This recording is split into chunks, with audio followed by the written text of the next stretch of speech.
Billions in dirty money vanish from U.S. streets into South American accounts. We dissect a major Detroit case exposing this secret global financial war. How do billions of dollars of dirty money from American streets manage to evaporate and legally appear in the accounts of South American kingpins without a single gunshot being fired? The hypothesis is they are no longer stealthily transporting cash across the border. Instead, a massive dirty money commercialization machine is operating right under the government's nose, hiding behind legitimate import-export businesses and even borrowing the names of famous entertainment stars. Today, we will dissect the historic $14.9 million case in Detroit to expose the core operating mechanism of this underground financial war. Do you believe the government's current measures are enough to choke off this octopus's tentacles? Leave a comment sharing your perspective, and don't forget to hit like and subscribe to the channel to join us in continuing to decode the most complex criminal files.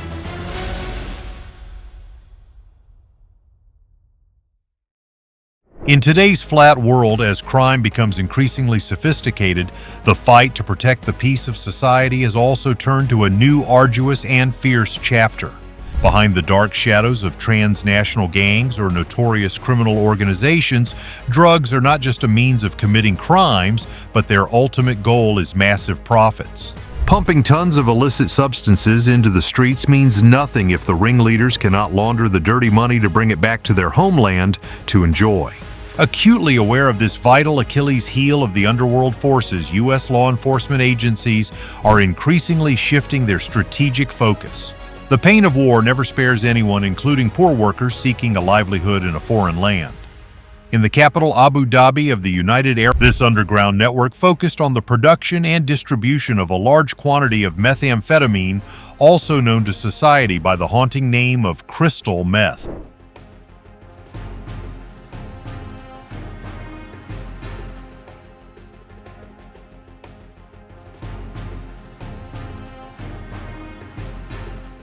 A civil case was just officially unsealed for the purpose of permanently forfeiting more than $14.9 million in cash. This is the asset that was seized from a highly sophisticated international drug money laundering network operating in the shadows for many years.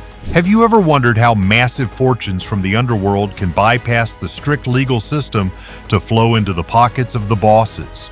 In your opinion, through what practical actions should the responsibility of each of us in pushing the drug epidemic out of the community be demonstrated? This special investigation not only exposes the loopholes in the global trade system, but also shows the implication of seemingly completely legitimate forces in society. From this, we clearly see that any military action requires broad consensus to protect the common interests of the national community and avoid unnecessary human losses.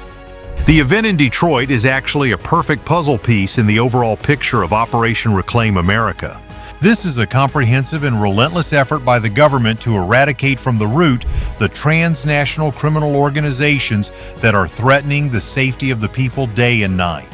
The fact that these criminals deliberately targeted such distant, lightly trafficked locations demonstrates an incredibly sophisticated and cunning tactic on their part. The core purpose of this action was to bypass the security patrol networks of local police while simultaneously easily concealing the production process of the toxic chemicals that always accompany secret laboratories. The process of monitoring and gathering evidence required immense patience and exceptionally outstanding financial investigative skills.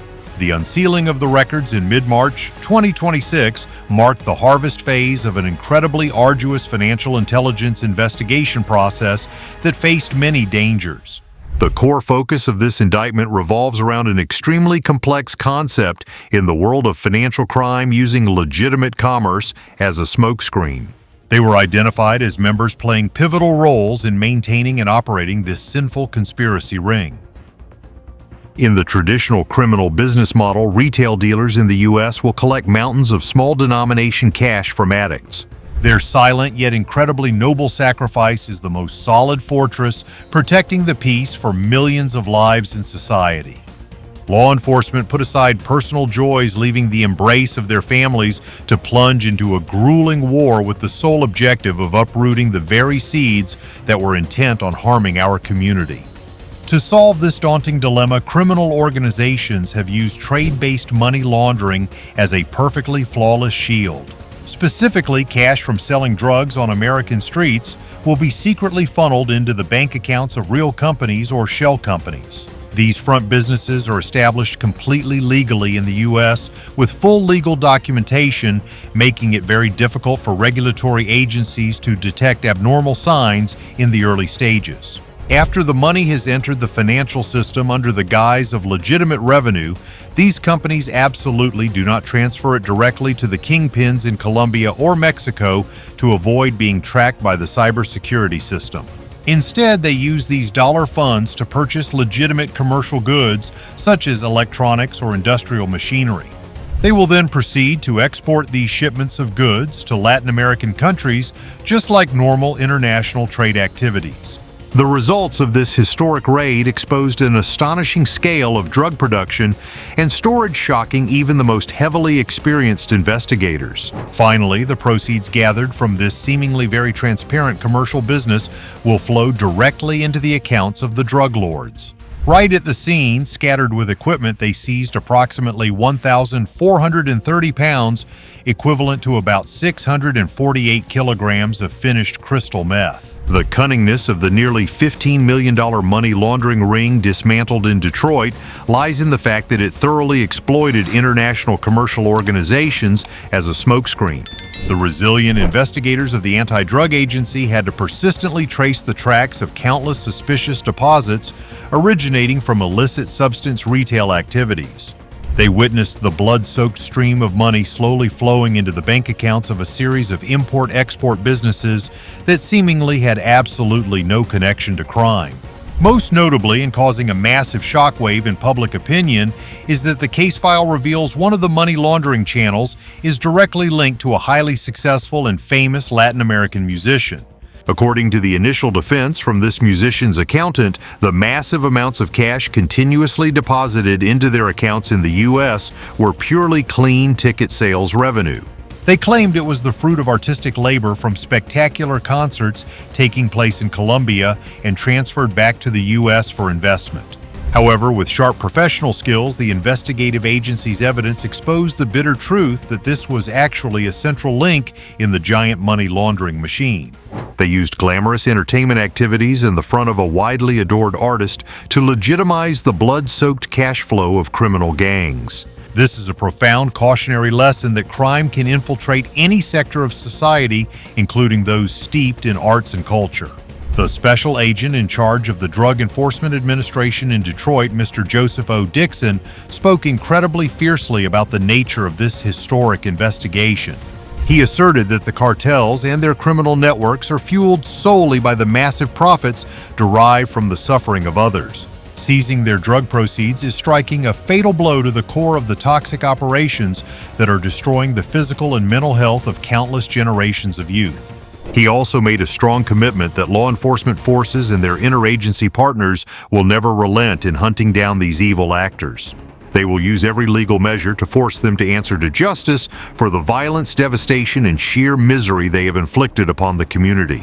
He emphasized that no geographical distance or glamorous disguise can shield them from the punishment of the law. Echoing that hardline stance, U.S. Attorney Gorgon also particularly highlighted the inseparable connection between street violence and underground financial resources.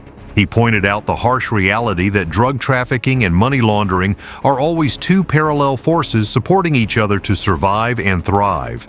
Bloodthirsty cartels always need money to continue poisoning our peaceful communities, and the government's mission is to eliminate these threats to protect the country. If you find this information truly useful and want to spread the message of protecting the community, please hit the like button and subscribe to the channel so we can build a safer society together. Your support is a tremendous motivation for us to continue creating deeply educational content that helps people identify and avoid evil. Let's join hands to spread the light of justice and raise the awareness of vigilance for the loved ones around us. The key point making the difference in the lawsuit targeting the $14.9 million in Detroit is that this is actually a civil lawsuit, not a criminal case, targeting individual offenders. This brings us to the most powerful, yet most complex, legal weapon of the U.S. government in the arduous war against transnational crime. That weapon is named civil asset forfeiture, an invaluable tool that helps the state strip away the criminal tools of the perpetrators. In traditional criminal procedures, the government is required to indict a specific individual and must prove that person guilty beyond a reasonable doubt before it can proceed to forfeit their assets. However, the brutal reality on the anti-drug front is that the top Colombian or Mexican kingpins are usually hiding abroad.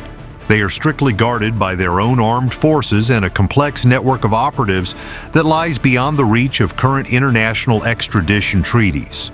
This makes directly arresting and criminally convicting the masterminds extremely difficult and consumes a vast amount of time and state resources. Conversely, the civil asset forfeiture law allows the U.S. government to file a lawsuit directly against the asset itself using a special legal term against the property. The core argument here is that the tens of millions of dollars in those bank accounts were used as tools or generated from the proceeds of illegal activity. In the civil justice system, the burden of proof prescribed by law is much lower than in criminal cases, as it only needs to be based on the preponderance of the evidence submitted in court. This means that if the investigating agency can provide sufficient financial evidence alongside unusual transaction receipts and reliable intelligence, just by proving that this $14.9 million originates directly from drug trafficking in the U.S., they have the full authority to permanently forfeit that blood-soaked fortune. The state is completely capable of exercising this power without necessarily having to waste time waiting for the arrest or criminal conviction of the faceless kingpin sitting comfortably in South America. This is the profound principle that Gerald E. McDowell, a former senior official at the Department of Justice, once explained incredibly thoroughly to defend the practical effectiveness of this law to the public. He emphasized that prosecutors choose the route of civil asset forfeiture not out of laziness or because of the lower standard of proof. This choice stems from objective reality because it is often the only and fastest way for the state to confiscate the powerful tools of criminals. Without the tool of civil forfeiture, we would be completely powerless and unable to confiscate the assets of drug cartels whose leaders are still roaming free outside the law, especially when they are beyond the reach of U.S. extradition laws and cannot be brought to trial directly before the witness stand of American courts. He also added that without the Civil Forfeiture Act, our brave law enforcement agencies would also not be able to immediately seize the massive amounts of cash carried by a drug money courier. This would create a dangerous legal loophole allowing dirty money to continue circulating and harming society. Thanks to this tool, tens or even hundreds of millions of dollars forfeited from shocking cases like the one in Detroit will be deposited directly into the Department of Justice's Assets Forfeiture Fund. The massive funds recovered from the hands of criminals are then brilliantly reallocated by the government to provide abundant budgets for crime prevention activities nationwide. This money will be used to procure the most advanced state-of-the-art equipment for local police forces to enhance their combat capabilities and protect the safety of officers. More importantly, a portion of the fund will be set aside to provide financial assistance and compensate for the losses of innocent victims of criminal organizations. Thus, the U.S. justice system is using the very effective tactic of giving them a taste of their own medicine, stripping away the blood-soaked financial resources of smugglers to fund the war to destroy them. This is a clear testament showing that the law is not only punitive, but also carries profound humanitarian value when it knows how to turn evil things into resources to protect goodness. From the perspective of community education, this sends a strong message that evil can never freely enjoy ill-gotten gains. The investigation exposing the $14.9 million fortune in Detroit is absolutely not an isolated or random phenomenon occurring in a narrow context. Placing it next to the latest cases just uncovered across the U.S. territory, we can clearly see a giant underground financial and logistical network operating incredibly aggressively. This organization is extending its octopus tentacles everywhere under the direct command of foreign criminal syndicates that have no concept of borders or law. Whether these vigorous asset forfeiture efforts have enough power to completely collapse the criminal empires that have been built on violence and ruthlessness for decades remains to be seen. This is a major question requiring the joined hands not only of the authorities, but also of the entire social community in raising awareness and a spirit of vigilance. Every dismantled organization, every dirty dollar forfeited is a long stride on the arduous journey to bring the light of justice to lands once enveloped by darkness. By creating a new addicted generation, they want to guarantee a permanent dirty income source for their sinful organization. Deported by authorities very recently, specifically in August 2024.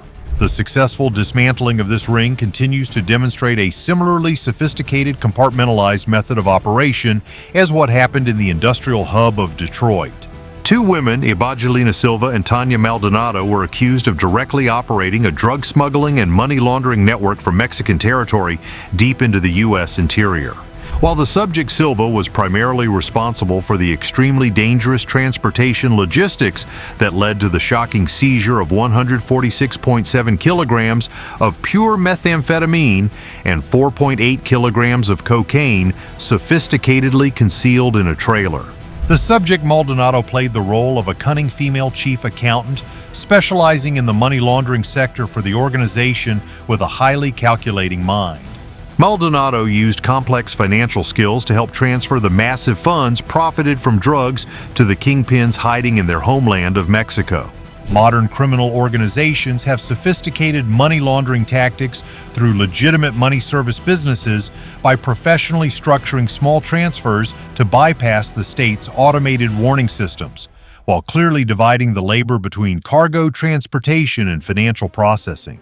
In the U.S., the Department of Justice just indicted Rene Arzat Garcia, the ruthless regional boss of the Sinaloa cartel operating heavily in Tijuana, Baja California state, for his role in turning this area into a springboard to funnel thousands of kilograms of fentanyl, cocaine, and meth into the U.S. market. President Trump issued an executive order designating Sinaloa as a foreign terrorist organization, charging La Rana with unprecedented titles such as narco-terrorism and material support for terrorism, while emphasizing that this organization launders millions of dollars through complex international transactions designed by corrupted financial experts. This confirms that drug cartels have evolved into true terrorist organizations threatening national security, not only smuggling across the border, but also recklessly planting illegally immigrated members deep into the interior to establish on-site production chains to maximize profits. The most horrifying evidence is the red-handed arrest of 3 Mexican citizens residing illegally in Brookhaven, operating a massive-scale meth conversion lab right in the backyard of a quiet residential area, camouflaging about 45 kilograms of liquid meth by mixing it into concrete to evade heat-seeking helicopters and K-9 units. A profound cautionary lesson for the community is that criminals can hide right next door under a harmless guise, such as producing meth in crowded residential areas, causing toxic chemical odors and fire and explosion risks that threaten the lives of innocent citizens. Even foreign gangs like Tren de Aragua from Venezuela are mimicking the money laundering model of drug cartels, using high-tech malware to steal money from ATMs in New England, then splitting and transferring 50% of the massive profits back to their homeland. Don't forget to hit like on the video and subscribe to the channel to continue following shocking investigative files that help us heighten our vigilance against increasingly sophisticated and cunning criminal tactics. The interest and sharing of the community are the greatest strength to support the functional forces in the fight to eradicate evil from social life. Every share from you could be a timely wake-up call, saving a fate teetering on the edge of the drug and crime trap. Looking back at the agent's entire grueling journey to crack the case, one clearly sees the silent sacrifices and the spirit of dedication for a peaceful life of the law enforcement personnel. We, the ordinary citizens, have a responsibility to support them by maintaining a healthy lifestyle, abiding by the law, and never compromising with any form of crime, no matter how small. Always remember that a safe society cannot be built solely by the law, but must also be nurtured by the conscience and the joint protection efforts of every individual within that community.